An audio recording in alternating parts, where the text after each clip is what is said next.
এক মুহূর্ত কল্পনা করুন, হঠাৎ দেশে বিদ্যুৎ চলে গেছে, মোবাইল নেটওয়ার্ক বন্ধ, ব্যাংকিং সিস্টেম অচল।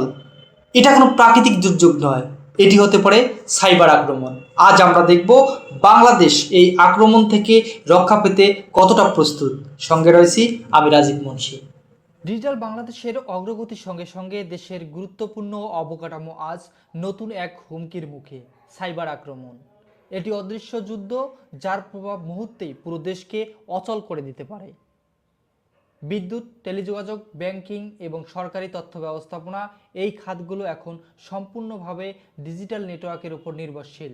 কিন্তু এই নির্ভরতার সঙ্গে সাইবার ঝুঁকিও সমানভাবে বাড়ছে।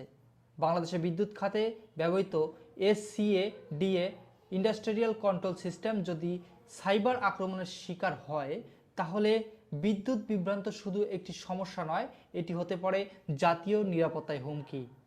মোবাইল নেটওয়ার্ক ও ইন্টারনেট আজ দেশের যোগাযোগ ব্যবস্থাপনার মেরুদণ্ড। এই নেটওয়ার্কে অনুপ্রবেশ ঘটলে ব্যক্তিগত তথ্য চুরি, যোগাযোগের বিচ্ছিন্নতা এবং সামাজিক বিশৃঙ্খলার ঝুঁকি তৈরি হয়। বিশ্বজুড়ে রাষ্ট্র সমর্থিত হ্যাকার এবং উন্নত সাইবার গ্রুপগুলো এখন সরাসরি জাতীয় অবকাঠামোই তাদের প্রধান লক্ষ্যবস্তু বানাচ্ছে। বাংলাদেশের এই বৈশ্বিক বাস্তবতার বাইরে নয়। বাংলাদেশের সাইবার নিরাপত্তা নীতিমালা ও জাতীয় পর্যায়ে সিইআরটি কার্যক্রম থাকলেও বিশেষজ্ঞরা বলছে, বর্তমান প্রস্তুতি কি যথেষ্ট? সেই প্রশ্নের উত্তর এখনও স্পষ্ট নয়। বিশেষজ্ঞদের মতে, গুরুত্বপূর্ণ অবকাঠামোর জন্য আলাদা সাইবার সুরক্ষা কাঠামো, প্রশিক্ষিত জনবল এবং সার্বক্ষণিক নজরদারি এই মুহূর্তে অপরিহার্য।